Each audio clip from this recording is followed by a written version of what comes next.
السلام علیکم السلام ورحمۃ اللہ وبرکاتہ. ان الحمد للہ نحمده ونستعینه ونستغفره ونعوذ باللہ من شرور انفسنا ومن سیئات اعمالنا من يهد الله فلا مضل له ومن يضلل فلا هادي له واشهد ان لا اله الا الله وحده لا شريك له واشهد ان محمدا عبده ورسوله اما بعد. اعوذ باللہ من الشیطان الرجیم. بسم اللہ الرحمن الرحیم. ومن اعرض عن ذکری فان له معیشة ضنکا.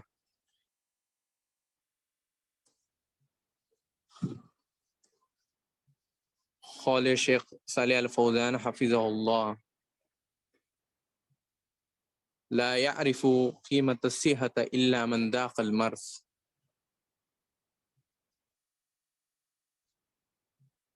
ہم نے پچھلے کہیں سیشن میں یا نشست میں ڈپریشن، انزائٹی، تناؤ، اس پر ہم نے مفصل گفتگو کی تھی، اور انڈیویجول بیس پر اور مجموعی بیس پر کیا علاج ہو سکتا ہے جب کوئی ایک انسان اس مرض میں، اس بیماری کا شکار ہو. ہم نے پہلے مجموعی طور پر اس کے علاج کو دیکھا کہ ہم نے سب سے پہلے جبر الخواتیر کے نام سے ایک لیکچر رکھا، جس کا معنی یہ ہے کہ ٹوٹے ہوئے دلوں کو جوڑنا. اس میں ہم نے بہت کچھ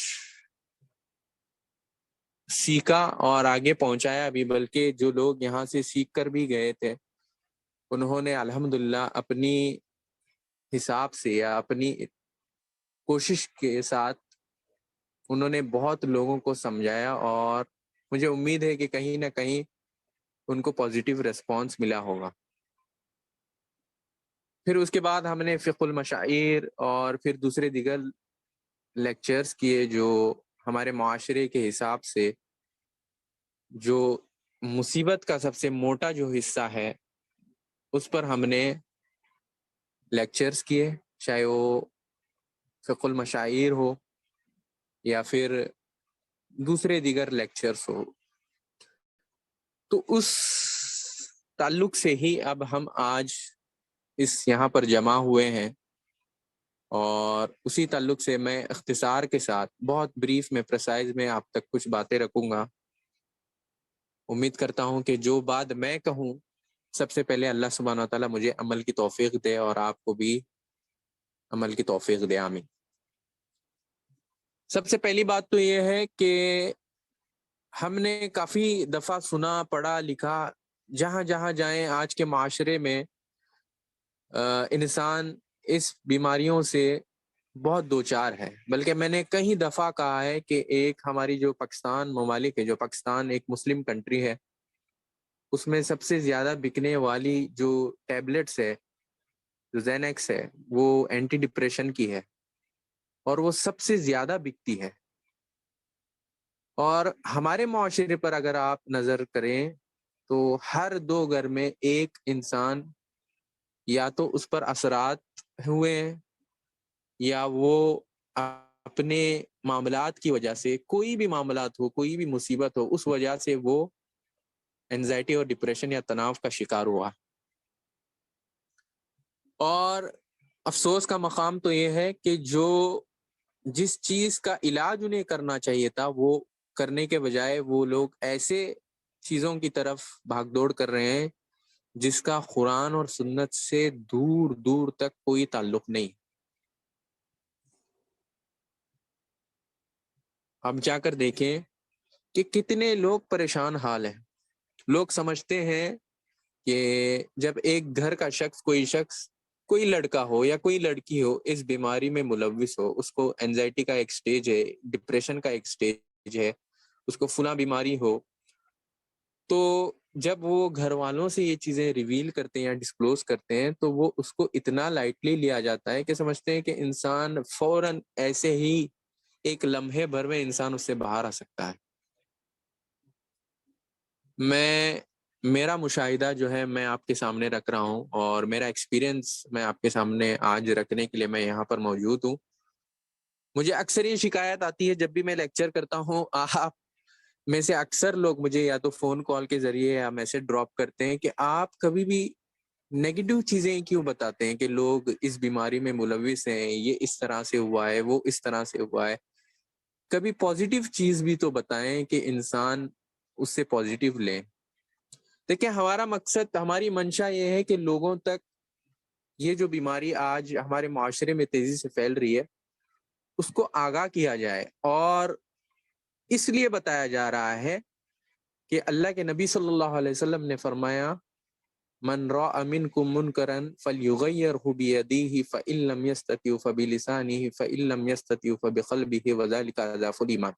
صحیح مسلم کی حدیث ہے کہ اللہ کے نبی صلی اللہ علیہ وسلم نے فرمایا جب کوئی شخص کوئی برائی کو دیکھے، شر والے کام کو دیکھے، کوئی ایویل کام کو دیکھے، then it is obligatory upon that person، اس پر لازم ہے، اس پر فرض ہے کہ وہ اس شر والے کام کو ہاتھ سے روکے۔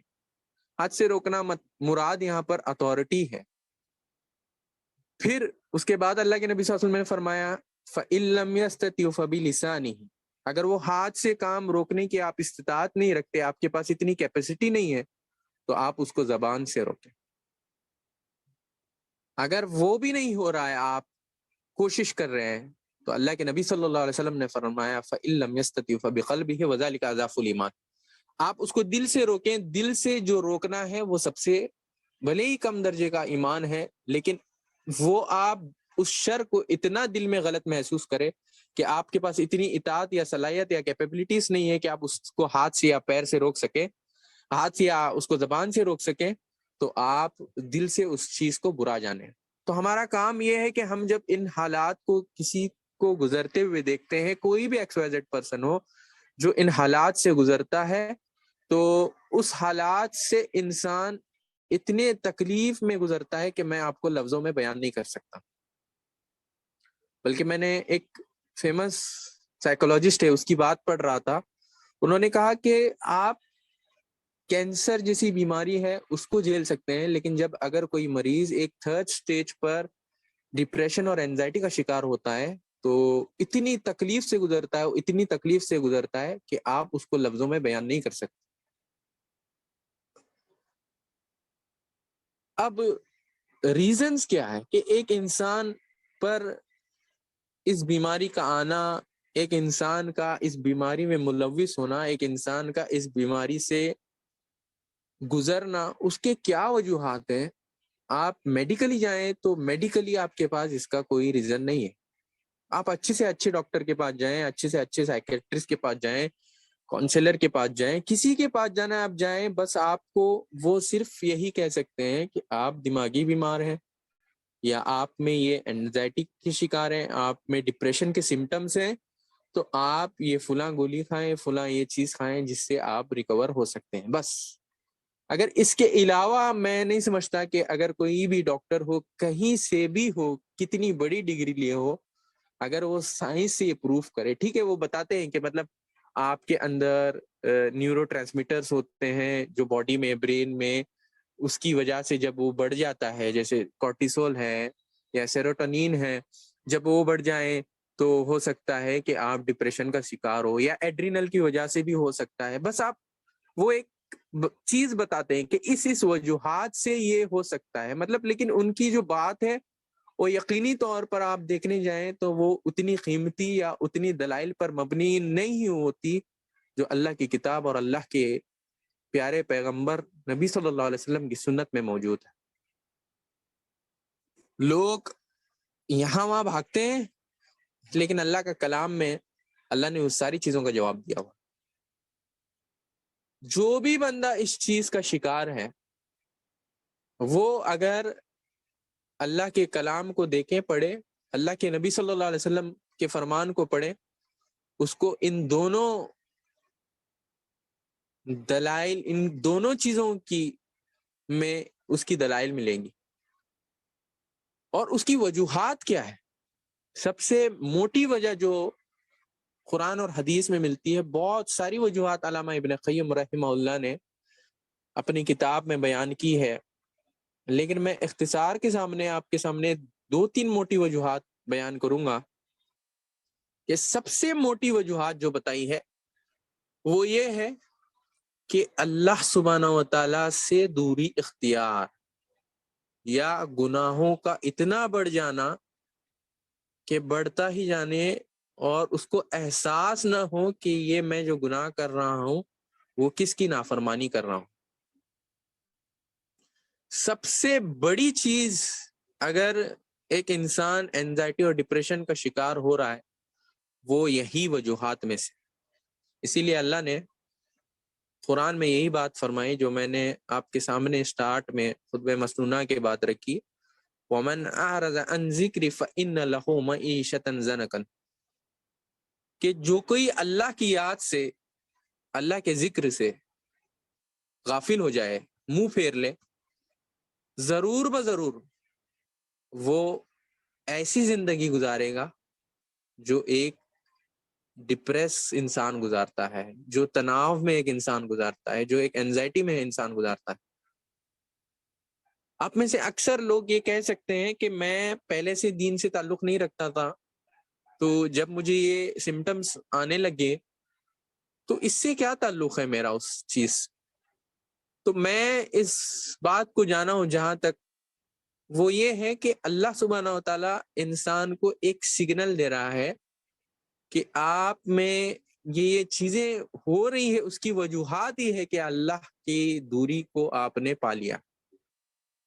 تو سب سے موٹی وجہ آپ ساری مصیبتوں کو لیں، چاہے وہ انسان کی مصیبت کسی بھی شکل میں ہو، اپنے گھر والوں کی شکل سے آئی ہو، والدین کی ہو، بچوں کی طرف سے ہو، بیماری کی طرف سے ہو، مال میں نقصان ہو، جان کا نقصان ہو، فزیکلی بیماریاں ہو، یا کوئی بھی وجوہات ہو، یا کسی سے محبت ہوئی ہو اس میں ناکامیابی ہو، کوئی بھی وجوہات ہو، انسان جب اس میں کامیابی ناکامیابی ملنے لگ جاتی ہے تو وہ ناکامیاب ہوتا ہے۔ اور مصیبت کے مختلف درجات ہیں، اس کو میں نے پہلے ہی آپ کے سامنے بتایا تھا کہ مختلف 3 وجہ سے مصیبت آتی ہے آپ کے سامنے، یا تو وہ آزمائش کی طرح آتی ہے، یا تو ایک آپ کے لیے عذاب ہے، یا تو ایک آپ کا مقام اور مرتبہ بلند کرنے کے لیے آتی ہے۔ یہ تینوں ریزنز ہیں۔ اب ہم اس کو بڑے ہوئے کہ ہم اس کس ریزنز میں آ رہی ہے اس کو بجائے ہم ڈھونڈتے ہوئے ہم اس بات پر تدبر کرنا چاہیے، غور و فکر کرنا چاہیے کہ یہ جو مصیبت آئی ہے، یہ جو آزمائش کی بنا پر جو کچھ مجھے احساس ہو رہا ہے یا جو میں حالات سے گزر رہا ہوں، چاہے وہ اینزائٹی ہو یا ڈپریشن ہو، اسٹریس ہو، جو کوئی بھی ہو، اس کو میں کیسے ریکور کر سکوں، کیسے میں اس کو واپس سے آؤں جہاں میرے پہلے جیسے حالات تھے۔ تو سب سے موٹی چیز میں نے جتنوں کو بھی، میں نے جب بھی علاج کی بات کی، میں نے جتنوں کو بھی علاج بتایا تو میں سمجھتا ہوں اللہ کے قرآن میں جو شفا ہے وہ کہیں بھی نہیں ہے۔ آپ پوری دنیا اکٹھی کر لیں، علامہ ابن قیم رحمہ اللہ نے بہت بہترین بات ایک جملے میں بیان فرمائی ہے کہ کہا کہ دنیا سے جو آسمان سے جو نازل ہوئی کتاب ہے، اللہ کی کلام قرآن ہے، اس میں جو شفا ہے وہ کہیں بھی موجود نہیں۔ اور یہ سب سے موٹی ریزنز، اسی لیے جب ایک انسان اللہ سے دوری اختیار کرتا ہے، اللہ کے احکامات پہ چلنے کے بجائے گناہوں پر مسلسل اس کا حامی ہو جاتا ہے اور اللہ کی جو باؤنڈریز ہے اس کو توڑتا ہے، تو ضرور بضرور ایک ایسی زندگی گزارے گا جو اس کے لیے ڈپریس ہو، اور وہ کہیں نہ کہیں بے چین رہے گا، چاہے وہ اینٹی ڈپریشن کی گولی لے، چاہے وہ کہیں بھی کوئی بھی گولی لے، کوئی بھی چیز لے، اس کا علاج ممکن ہے، ہم کبھی بھی انکار نہیں کرتے، علاج کرنا بالکل جائز ہے، سنت ہے، بالکل کرنا چاہیے، بلکہ بعض دفعہ یہ اتنا زیادہ موٹی چیز ہے کہ انسان کو یہ گولیاں لینی ہی پڑتی ہے۔ لیکن اس کے ساتھ ساتھ اس کو دھیان میں رکھتے ہوئے، اس کو سب سے اول رکھتے ہوئے آپ اس کو کام کریں تو آپ کو انشاءاللہ ضرور بضرور آپ کو اس کا رزلٹ ملے گا۔ اور یہ کوئی ایسی بات نہیں ہے کہ میں آپ کو یعنی بے دلیل یا کوئی دلیل کی بنا پر یا بنا دلیل کے بنا پر نہیں بول رہا ہوں، بلکہ اس میں قرآن اور سنت میں اس کی دلیل ملتی ہے۔ پہلی بات تو یہ ہے کہ جو دل ہے ہمارے اندر، جب وہ گناہوں سے عادی ہو جاتا ہے تو علامہ ابن جوزی رحمہ اللہ نے یہ بات بیان کی کہ جیسے انسان گناہ کرتا ہے تو جس طرح کپڑوں پر ایک آئل لگتا ہے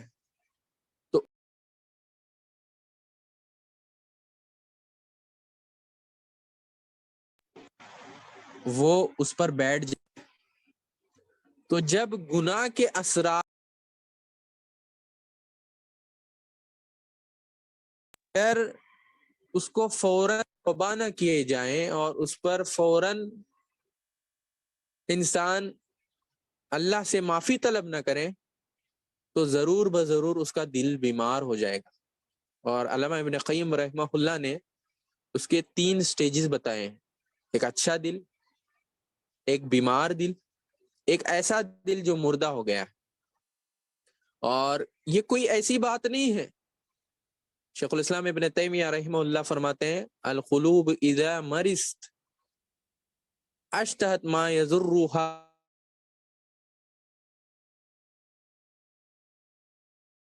ہوتا ہے نا تو وہ اس چیز کی خواہش کرتا ہے جو اس کو نقصان پہنچاتی ہے، اور اس سے نفرت کرتا ہے جو اس کو فائدہ پہنچاتی ہے۔ میں جب بھی کسی کو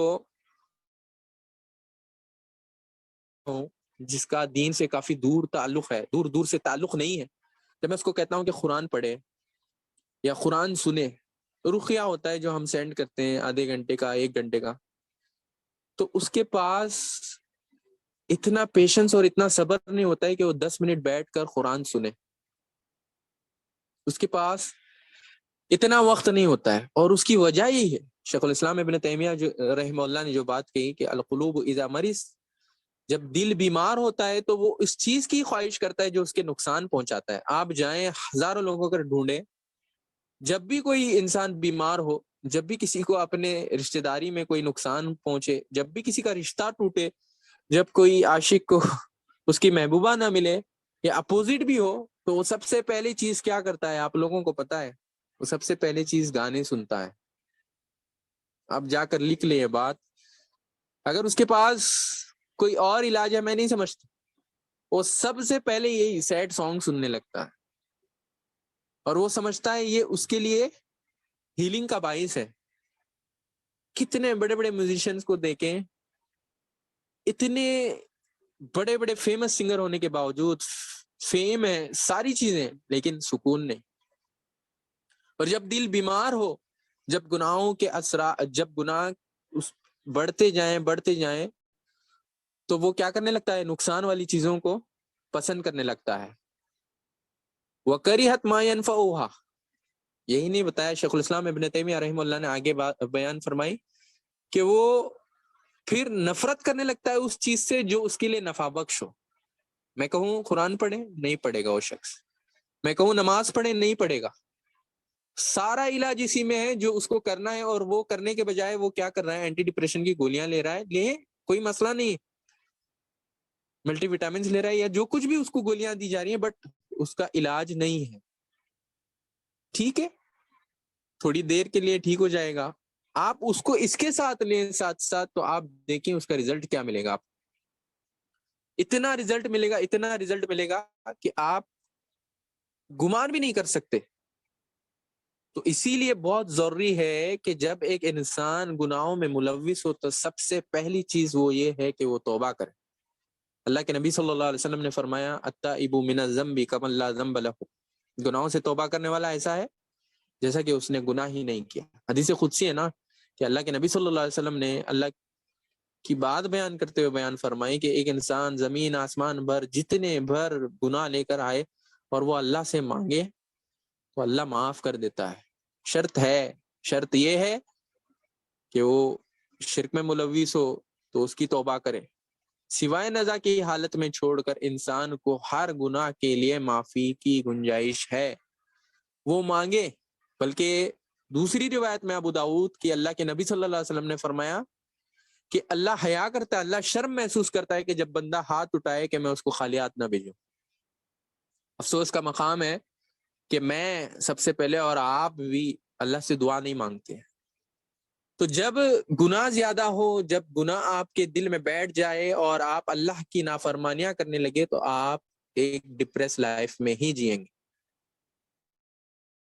بھلے وہ میڈیکلی کوئی بھی وجوہات سے ہو، چاہے وہ ہائپوگلائسیمیا سے ہو یا ایڈرینل سے ہو یا سیرم کورٹیزول آپ کا بڑا ہوا ہو، سیروٹونین بڑا ہو، یا جتنے بھی نیورو ٹرانسمیٹرز ہو، یا آپ کوئی بھی اور وجوہات لے لو، فزیکلی بیمار ہو اس کی وجہ سے ہو، تو آپ اس کو علاج کرنے کے ساتھ ساتھ اللہ کے قرآن سے علاج کریں، اللہ کے کلام سے علاج کریں۔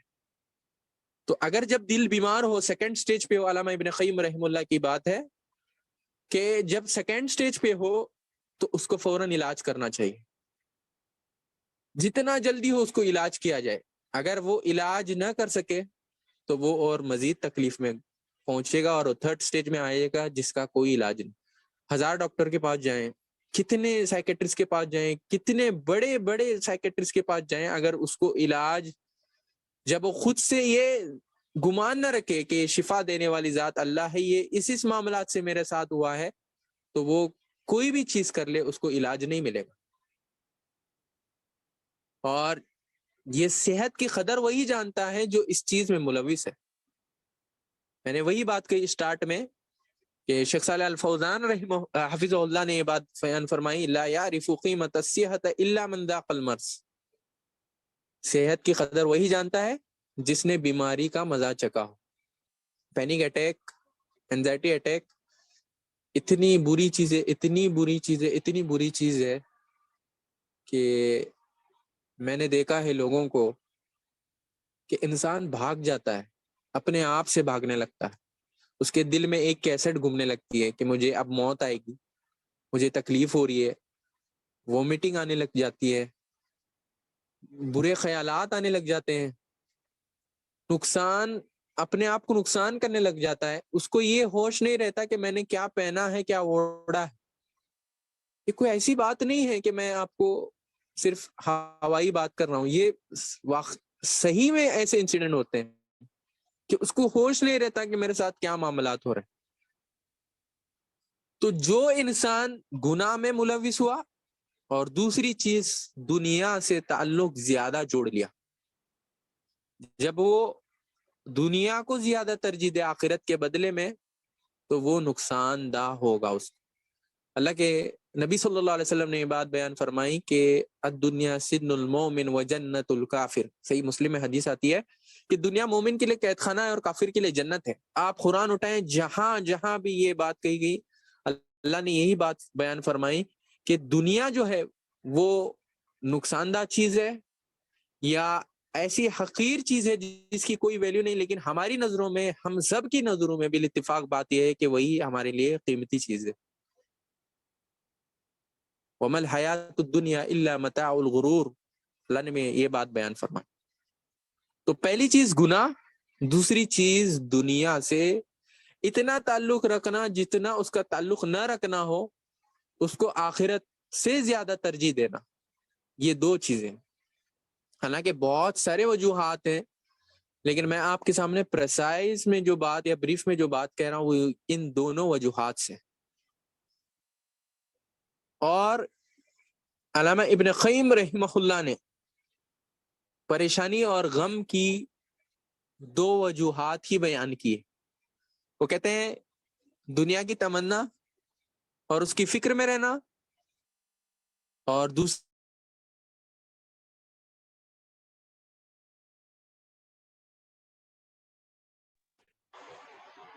یہ دو چیز، یہی دو ریزنز، ایک تو گناہ،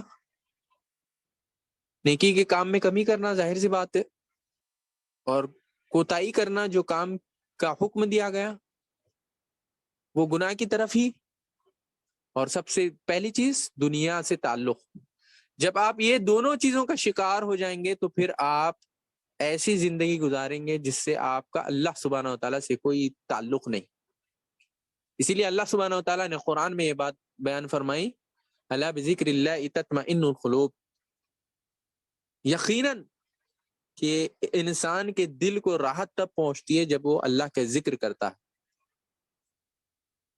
اور یہ کوئی ایسی بات نہیں، آپ دیکھیں کتنا بڑا گنہگار ہو، کتنا بڑا اس نے گناہ کیا ہو، جب وہ اللہ کا کلام سنتا ہے تو اس کے اندر یہ احساس پیدا ہونا چاہیے کہ میں جو کلام سن رہا ہوں اللہ سبحانہ و تعالیٰ کا، وہ مجھ سے ہی خطاب کیا گیا۔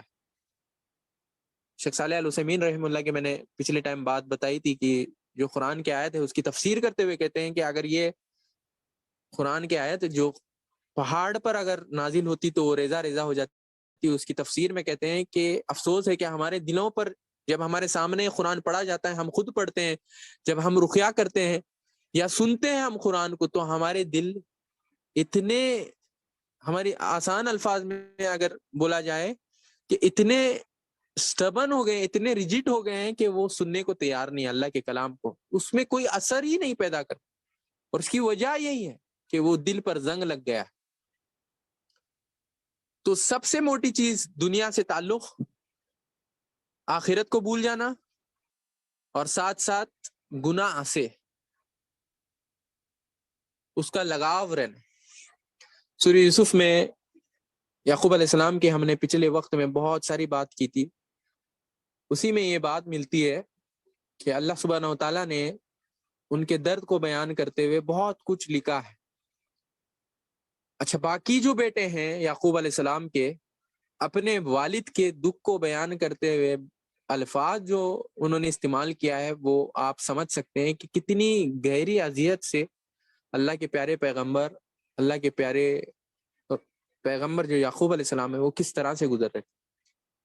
قرآن میں الفاظ ہیں حتی تکون حرزا، کہ آسان الفاظ میں اگر ترجمہ کیا جائے تو وہ یہ اس طرح سے ترجمہ کیا جائے گا کہ ایک انسان پورے ڈاکٹرز کے پاس مل کر آئے اپنے علاج کے لیے، جتنی مرضی جائیں، جہاں جہاں جائیں، امریکہ جائیں، کہاں بھی جائیں، اور وہ آ کر تھک جاتا ہے نا، تو ایسی تکلیف سے گزر رہا ہوتا ہے نا انسان، اس طرح سے اس تکلیف سے یعقوب علیہ السلام گزر رہے تھے. حتی تکون حرزا. اور یہ وہی سورہ ہے جس کی اس کی بعد والی دو آیتیں ہیں جس کو سن کر خلیفہ دوم عمر بن خطاب رضی اللہ عنہ جب یہ سنتے تھے تو تابعین بیان کرتے ہیں حدیث میں کہ میں ان کی رونے کی آواز پچھلی صف سے سنتا تھا. قال انما اشکو بسی وحزنی الی اللہ. اس کی بعد کی جو آیتیں ہیں یہ وہی صورت ہے جس کو سن کر عمر بن خطاب رضی اللہ عنہ اتنا روتے تھے کہ تابعین بیان کرتے ہیں کہ ہم ان کی رونے کی آواز ہم پیچھے سے سنا کرتے تھے. تو یہ دونوں چیزیں، ایک گناہ، دوسرا دنیا سے تعلق رکھنا. صحیح بخاری میں یہ بات ملتی ہے کہ اللہ کے نبی صلی اللہ علیہ وسلم نے یہ بات بیان فرمائی کہ ہلاک ہو جائیں کون؟ اللہ کے نبی صلی اللہ علیہ وسلم انہوں کو ہلاک کا وہ کون ہے؟ درہم اور دینار والے. بس یہی نہیں کہا، اللہ کے نبی صلی اللہ علیہ وسلم نے آگے بات یہ بیان فرمائی کہ ان عطیہ رضیہ، جب اس کو دیا جاتا ہے نا، مطلب اس کو کوئی نعمت دی جاتی ہے، پیسہ دیا جاتا ہے، مال دیا جاتا ہے، اولاد دی جاتی ہے، کوئی اچھی رزلٹ دیا جاتا ہے، تو کیا ہوتا ہے؟ تو خوش ہوتا ہے. اور اگر نہ دیا جائے تو وہ کیا ہوتا ہے؟ لم یرض، وہ ناراض ہو جاتا ہے. یہ سارا معاملہ ہم سب لوگوں کا ہے، میرا بھی، آپ کا بھی. اور میں یقینی طور پر کہتا ہوں الا ماشاء اللہ کچھ کو چھوڑ کر سب لوگ اسی چیز میں ملوث ہیں. تو بات آئی ان دونوں ریزنز کی وجہ سے ایک انسان اینزائٹی، ڈپریس اور یہی لائف سے گزرتا ہے. اور جب دل بیمار ہو اس کے کہیں سارے نقصانات ہیں، اور اس کو ریپیئر کیسے کیا جائے؟ بلکہ مسند احمد میں یہ ضعیف روایت ہے، اس کی سند ضعیف ہے، اس میں یہ بات ملتی ہے کہ نبی صلی اللہ علیہ وسلم کی طرف نسبت کر کے یہ بات بیان کی جا رہی ہے کہ جب انسان کے گناہ بہت زیادہ ہو اور اس کے پاس کوئی اچھے اعمال نہیں ہو تو اللہ اس کو غم میں، تکلیف میں ڈال دیتا ہے تاکہ وہ اس کے لیے گناہوں کے تخفیف کا ذریعہ بنے. تو ہم جب یہ جان لیے کہ یہ دو وجوہات ہیں، اور بھی بہت سارے وجوہات ہیں جو مختصراً میں نے آپ کے سامنے بیان کیے، اس میں بہت سارے ریزنس ہیں، 10-12 ریزنس ہیں. میں نے آپ کے سامنے اختصار کے ساتھ 2 ہی بتائے ہیں موٹے، جو میں نے چن کر آپ کے سامنے بتائے ہیں. تو جب ہمیں معلوم پڑ جائے کہ ہم اس بیماری کے میں ملوث ہیں تو ہم ڈاکٹر کے پاس جائیں، علاج کریں، بالکل ساتھ ساتھ آپ اللہ کے کلام سے شفا حاصل کریں، رقیہ کریں. آپ وہ چیزیں کریں جو آپ کو کرنی ہے. سنت میں وہ دعائیں ملتی ہیں جس کو کرنے سے آپ کو بہت فائدہ ملتا ہے. آپ کر کے دیکھیں. علامہ ابن قیم رحمہ اللہ کی پھر سے بات آ گئی. وہ کہتے تھے کہ میں ایک ایسی جگہ پر سفر کر رہا تھا جہاں پر مجھے کوئی علاج کرنے والا نہیں ملا، تو میں سورہ فاتحہ سے دم کیا، اور وہ اس کے فوائد بیان کرتے ہوئے لکھتے ہیں کہ مجھے فوراً ہی اس کا رزلٹ ملا، اور میں سمجھتا ہوں اس سے بہتر چیز کوئی نہیں ہے. تو ہم جب بات کریں دل کی، جب ایک انسان کے دل پر جب مہر لگ جاتی ہے، گناہ اس کے حد سے تجاوز پڑنے لگ جاتے ہیں، تو اللہ سے دوری جب کرنے لگتا ہے، اللہ سے دوری جب اختیار کرتا ہے، تو اس کو چاہیے کہ سب سے پہلے فوراً اللہ سبحانہ و تعالیٰ کی طرف رجوع کرے. اللہ بذکر اللہ تطمئن القلوب. سب سے موٹی چیز یہی ہے کہ انسان اللہ سے پہلے رجوع کرے، کوئی اور نہیں، کسی سے نہیں. آپ اللہ سے پہلے رجوع کریں، اللہ سے توبہ اور استغفار کریں، اللہ معاف کر دے گا. اور آپ یقین رکھیں کہ ایک دو تین لائنز میں علامہ ابن جوزی رحمہ اللہ نے اپنی کتاب میں بہت بہترین بات بیان فرمائی کہ دیکھا ہے اللہ ہی کے بھروسے پر ہر مشکل آسان ہوتی ہے. جتنی بھی انسان تنگی میں گزرے، اس کی ہر دوری کا سبب یہی ہے کہ وہ اللہ سے بھروسہ رکھے. اور ہر غم اور ہر دکھ کو زاحل جو ہوتا ہے، بس اللہ کا ساتھ حاصل ہو تو ہی ہوتا ہے. آگے بیان فرماتے ہیں کہ فلا ہم مع اللہ ولا غم ولا حزن. اللہ کا ساتھ ہو تو سارا غم غم نہیں، سارا دکھ دکھ نہیں. تو ہمیں یہ کوشش کرنی چاہیے کہ ہم سب سے پہلے اللہ سے لگاؤ کریں. اور دل کے جو امراض ہیں، دل کی جو بیماریاں ہیں، وہ سب سے بری ہیں، اور اس کی وجوہات میں سے سب سے موٹی وجوہات یہی دو ریزنز. اور غم جو ہے، سٹریس، اینزائٹی، ڈپریشن، وہ دل کو کمزور کرتا ہے. پھر سے علامہ ابن قیم رحمہ اللہ کی وہ بات آئی ہے، الحزن یضعف القلب. دل کو کمزور کرتا ہے، اور انٹینٹ کو بھی کمزور کرتا ہے، اور ارادے کو بھی نقصان پہنچاتا ہے. اور شیطان کو مومن کے غم سے زیادہ کوئی چیز پسند نہیں. تو شیطان کو یہی چیز ہی پسند ہے کہ وہ مومن کو پریشان کریں، پھر وہ توہم پرستی پہ لائیں کہ ایک کنارے پر ٹھہر کر اللہ کی عبادت کریں. جب اچھا ہو تو خوش، جب کوئی مصیبت آئے، آزمائش ہوئے، تو اللہ سے ناخوش. اللہ کے نبی صلی اللہ علیہ وسلم نے مومن کی مثال اس طرح سے دی، عجب الامر مومن ان امرہ کلہ خیر، کہ مومن کا معاملہ بڑا عجیب ہے. پھر اللہ کے نبی صلی اللہ علیہ وسلم نے مزید تاکید بیان کرتے ہوئے بیان فرمایا ان امرہ کلہ خیر، کہ اس کا سارا معاملہ خیر والا ہے. جب بھی کوئی اس کو مصیبت پہنچتی ہے تو اس پر صبر کرتا ہے، اور جب کوئی اسے اچھائی نعمت پہنچتی ہے تو اس پر اللہ کا شکر ادا کرتا ہے. اور انسان سے بڑا ناشکرا کوئی اس دنیا میں ہے نہیں، سب سے بڑا ناشکرا ہے. تو ہمیں سب سے پہلی کوشش یہ کرنی چاہیے کہ ہم اللہ سے لگاؤ لگائیں، اور اپنے دل میں غم کو اس حد تک نہ پالیں کہ وہ ہمیں نقصان پہنچانے لگے، دنیا بھی اور آخرت بھی. یہ دونوں نقصان ہمیں پہنچانے لگے تو ہم دنیا بھی کھوئیں گے اور آخرت بھی کھو دیں گے. دنیا کا کھونا ایک حساب سے ایک وقت کے لیے چل جائے گا، لیکن آخرت کا کھونا کبھی کامیابی حاصل نہیں ہوگی. اور کامیابی یہی بتایا گیا نا قرآن میں، کہ جو جہنم کی آگ سے بچا لیا گیا وہ جنت میں جو جائے گا، جس کا داخلہ جنت میں ہوگا، فَأُدْخِلَ الْجَنَّةَ فَقَدْ فَازَ، وہ کامیاب ہے. وہ صحابی کا واقعہ ہے نا، میں نام بھول گیا ان کا، طبقات ابن سعد میں غالباً یہ روایت ملتی ہے کہ ایک صحابی رسول ابھی ایمان سے مشرف نہیں ہوئے تھے، ابھی ایمان کی حالت میں نہیں تھے، کفر کی حالت میں تھے. تو دوسرے صحابی کو تیر سے مار دیتے ہیں. تو جیسے ہی تیر ان کے سینے سے آر پار ہو جاتی ہے، تو ان کے زبان سے یہ کلمات نکلتے ہیں فست و رب کعبہ، بلکہ دوسری روایتوں میں یہ الفاظ ہیں واللہ، اللہ کی قسم، رب کعبہ کی قسم میں کامیاب ہو گیا۔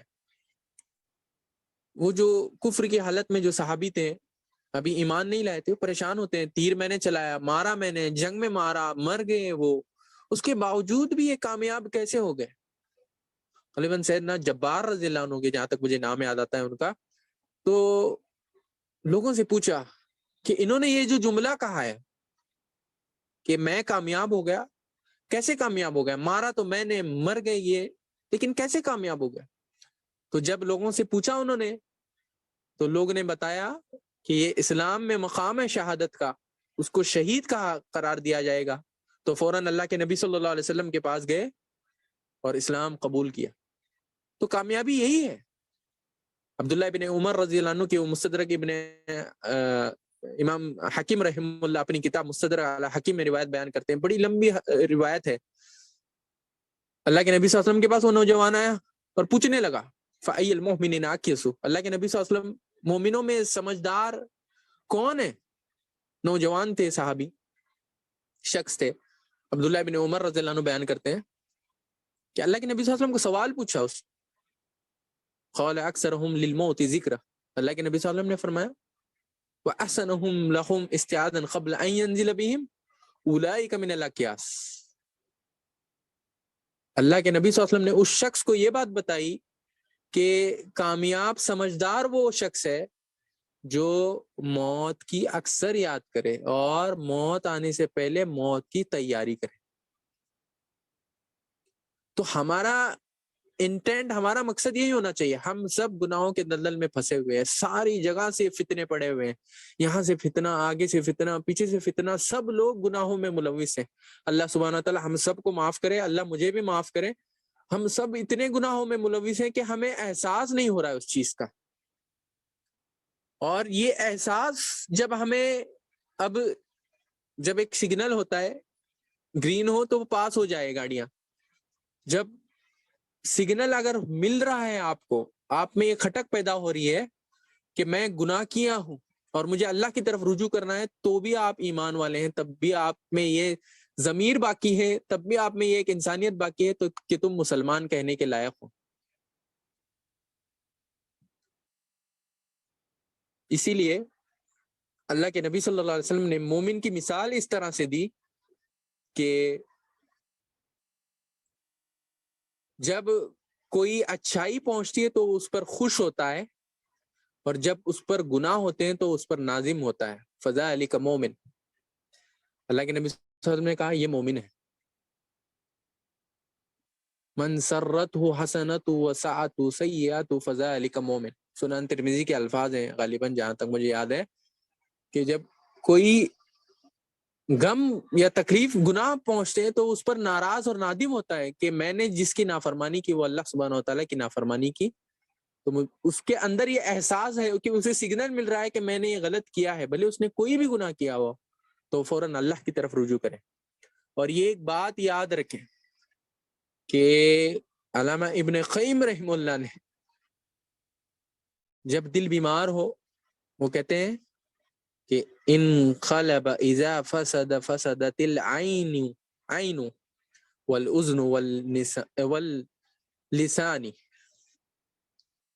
کہ جب دل خراب ہو، دل میں بیکار چیزیں پیدا ہو، تو آنکھ، کان اور زبان، والاذن واللسان خراب ہو جاتے ہیں اس کے، یہ تینوں کی تینوں چیزیں خراب ہو جاتے ہیں، اور اس کی علاج یہی ہے، اور اس کا علاج اسی طرح ہے کہ میں نے کہا فوراً رجوع کریں گے تو اللہ آپ کو رزلٹ ملے گا۔ اختصار کے ساتھ میں 2-3 باتیں آپ کے سامنے رکھوں گا، اور بالکل ہمارے پاس وقت نہیں، اور ٹائم زیادہ لیتا ہوں تو انسان بور بھی ہو جاتا ہے، میں خود بھی بور ہو جاتا ہوں۔ ایک ہی بات ہے، شیخ الاسلام ابن تیمیہ رحمہ اللہ نے اپنی کتاب مجموع الفتاوی میں یہ بات بیان فرمائی کہ ذکر دل کے لیے اتنا ہی ضروری ہے جتنا مچھلی کے لیے پانی ضروری ہے. جب اس مچھلی کو پانی سے نکالا جائے تو اس کا کیا حال ہوتا ہوگا. تو ہمارا بھی یہی حال ہونا چاہیے. جب ہمارے اندر گناہ اور ہم دنیا سے لگاؤ اتنا لگانے لگے کہ ہم اللہ اور اس کے رسول صلی اللہ علیہ وسلم حقدار بن گئے، بہت زیادہ اپنے آپ پر وقت کرنا ہوگا. افسوس کا مقام ہے کہ ہم سب لوگ اس کے شکار ہیں. ہمارے پاس بولنے کو بہت کچھ ہے، کرنے کو کچھ نہیں ہے. عمل میں اہل حدیث کا ہمارا مسئلہ یہ ہے، ہمارا سلفیوں کا اور اہل حدیث کا اکثر، کہ ہمارے اندر عمل کی اتنی کوتاہیاں ہیں کہ ہمارے پاس اتنا سارا بھرا پڑا ہے. سب سے پہلے میں خود کو شمار کرتا ہوں اس میں کہ اتنا سارا پڑا ہوا ہے لیکن ہمارے اندر عمل نہیں. ہمارے اندر وہ عمل، وہ مٹھاس جو ہے ایمان کے، ہمارے اندر مکمل طور پر نہیں آئے. تو ہمیں کوشش کرنی چاہیے کہ ہم اللہ سے لگاؤ بنائیں، اللہ سے تعلق جوڑے. اور اس کی سولوشنز کیا ہیں؟ وہ انفرادی طور پر بہت سارے ہیں، لیکن سب سے موٹی چیز میں اگر سمجھوں، اگر دل آپ کا زنگ ہو جائے، وہ یہی ہے کہ آپ اللہ سے تعلق بنائیں. جب آپ اللہ سے تعلق بنائیں گے تو آپ انشاءاللہ ضرور بضرور اس کے ریزلٹس ملیں گا. بھلے شفا نہ ملے، آپ کو ایک یہ یقین ملے گا کہ میں نے اللہ سبحانہ و تعالیٰ سے تعلق جوڑا اور مجھے ضرور بضرور اس کے کچھ فوائد ملیں گے، چاہے یہاں نہیں تو وہاں اوپر. اور کوئی بھی تکلیف، چاہے جسمانی ہو چاہے نفسیاتی ہو،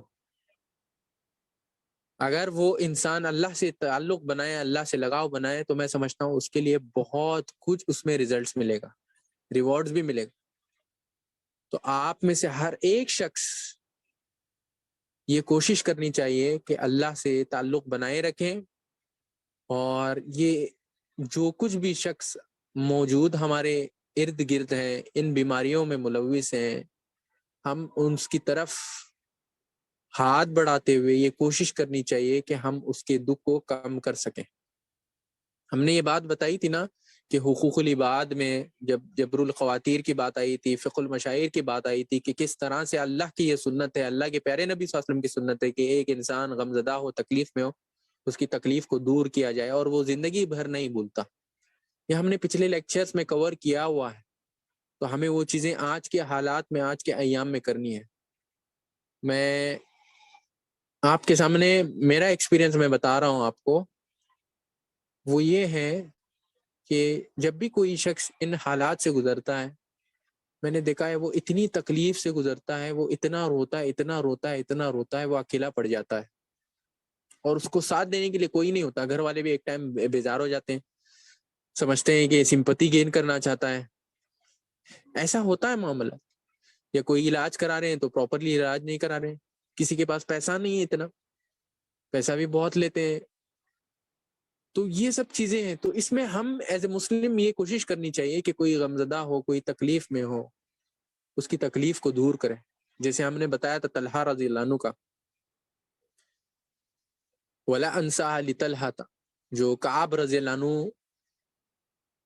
کچھ وجوہات کی وجہ سے جنگ سے پیچھے رہے. آپ کو معلوم ہے قرآن کی آیت، اور اپنا عذر بھی پیش کیا اللہ کے نبی صلی اللہ علیہ وسلم کے سامنے، لیکن جب ان کو بائیکاٹ کیا گیا، وہ سزا کاٹ کر آنے کے بعد جب مسجد میں آئے تو ایک بے چینی ہوتی ہے کہ مجھ سے لوگ، اللہ کے پیارے پیغمبر بائیکاٹ کیے ہوئے ہیں، میرے مسلمان بھائی صحابہ رضی اللہ علیہ مجمعین بائیکاٹ کیے ہوئے ہیں، تو ان پر کیا بیتری ہوگی. لیکن جیسے ہی مسجد میں گزرے تو طلحہ رضی اللہ عنہ ان کے استقبال کے لیے اٹھے، گلے سے لگایا، اور اس چیز کو یاد کرتے ہوئے کعب رضی اللہ عنہ فرماتے ہیں وَلَا أَنْسَا لِطَلْحَةَ، یہ جو طلحہ رضی اللہ عنہ جو مجھے استقبال کیا اس وقت، میں زندگی بھر کبھی نہیں بھولوں گا.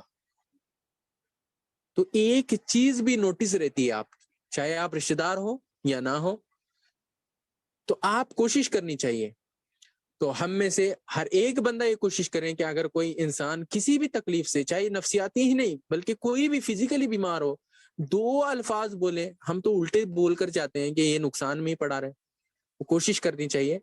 تو میں سمجھتا ہوں کہ میں نے اختصار کے سامنے آپ کے سامنے بہت کچھ رکھ دیا ہے، اور انشاءاللہ آپ سب لوگ، میں نے جو باتیں کی ہیں سب سے پہلے اللہ سبحانہ و تعالیٰ مجھے عمل کی توفیق نصیب فرمائے، اور اللہ سبحانہ و تعالیٰ ہمارے گناہ اور آپ سب کے گناہ بھی معاف فرمائے۔ جو کوئی بھی شخص اس بیماری میں ملوث ہے، اللہ سبحانہ و تعالیٰ اس کو مکمل شفاء کلیہ کاملہ عاجلہ نصیب فرمائے، اور جو کوئی بھی شخص اس سے گزر رہا ہے، اللہ سبحانہ و تعالیٰ اس کو صبر کرنے کی توفیق نصیب فرمائے۔ میں نے اختصار کے ساتھ 2 پوائنٹس بتایا ہیں، کہ ایک تو دل کی بیماری جس کی وجہ سے، گناہ کی وجہ سے، اور دوسرا دنیا سے تعلق۔ یہ 2 ریزن سب سے موٹی چیز ہے کہ ایک انسان ڈپریس لائف، انزائٹی میں، اسٹریس میں گزارتا ہے۔ میڈیکلی بھی بہت سارے ریزنس ہیں، اور میں نے نفسیاتی طور پر جو نفسیاتی بیماری ہے اس کو قرآن اور حدیث میں کس طرح سے لیا گیا ہے، وہ اس طرح سے ہے۔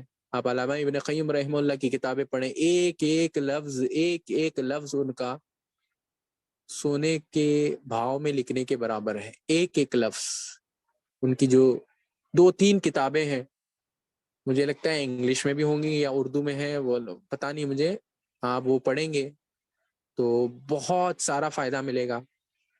میں دعا کرتا ہوں، اور اللہ سبحانہ و تعالیٰ سے آپ بھی میرے لیے اور ان احباب کے لیے دعا کریں جو اس میں ملوث ہیں۔ اگر آپ کا کسی کو کوئی سوال ہے اس تعلق سے یا کسی اور تعلق سے تو آپ پوچھ سکتے ہیں۔ تو اسی بات کو رکھتے ہوئے میں اپنی بات کو ختم کرتا ہوں۔ وآخر دعوانا ان الحمد للہ رب العالمین۔